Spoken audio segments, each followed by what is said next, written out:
Magandang gabi po, Luzon, Visayas at Mindanao. Arestado ang isang lalaking kunwari nag-aalok ng trabaho pero pinagsasamantalahan lang umano ang mga recruit. Bahagi ng umano'y modus ang pagdala sa kanila sa isang apartel at pagbabantaang papatayin kung hindi gagawa ng maseselang bagay habang binibidyuhan. Mismong cellphone ng biktima ang ginagamit bago tangayin para ipatubos. Kung hindi, ikakalat umano ang video. Nakatutok si Marisol Abduraman. Ang puso, lumalaban kami ng batas. Grabe ginawa kong perwisyo sa akin.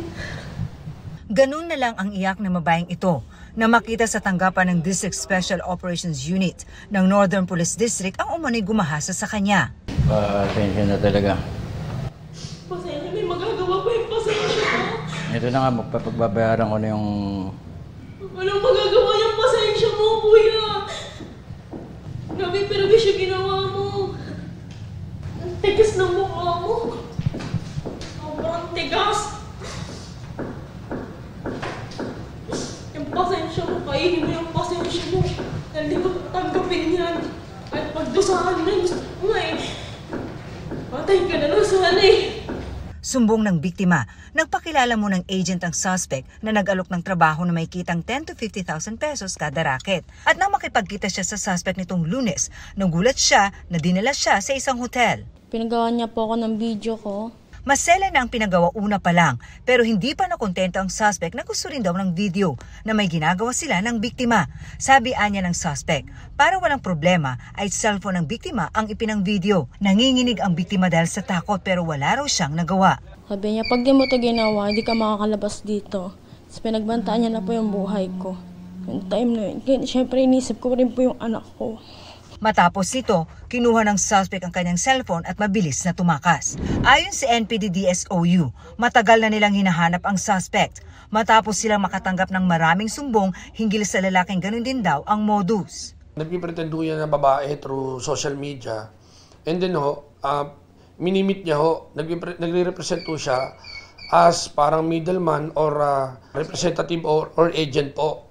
Panakot din nila ng suspect ang mga video na nasa cellphone ng kanyang mga biktima. Pag hindi nagbigay ng pera, ipopost niya yung mga yung mga malalaswang litrato o kanyang bidyong ginawa. Meron daw nga nag-suicide na rin dahil sa mga pananakot at saka pagbabanta.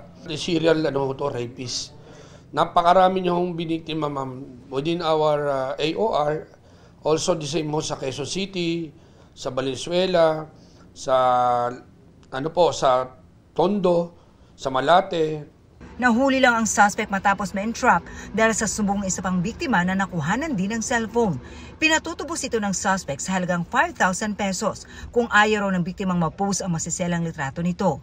Nahack niya na po lahat, lahat ng social media ko. Chinachat niya na po yung papa ko na kapag hindi ka nagbigay, malilikto sa school nila. Sa cellphone ng biktima, nakontak ng suspect ang mga kaibigan ng biktima na ginawan din daw ng nasabing modus. 3 kaibigan niya ang nabiktima. Nagpakilala siya as me po. Tapos ang sabi niya is may racket nga daw po, ganito, ganyan. Sasampahan ng patong-patong na reklamo ang suspect, kabilang ang rape at robbery extortion. Sir, anong ginagawa? Nanakawan ko po sila. Ninakawan? Ng ano po? Ng cellphone po. Ano pa po? Hinak ko po yung mga Facebook. Yung algasyon ng date? Tahimik na lang po muna ako dun, ma'am. Nananawagan ang mga otoridad sa iba pang posibleng nabiktima rin daw ng suspect na agad dumulog sa kanila. Para sa GMA Integrated News, Marisol Abduraman, nakatuto 24 oras.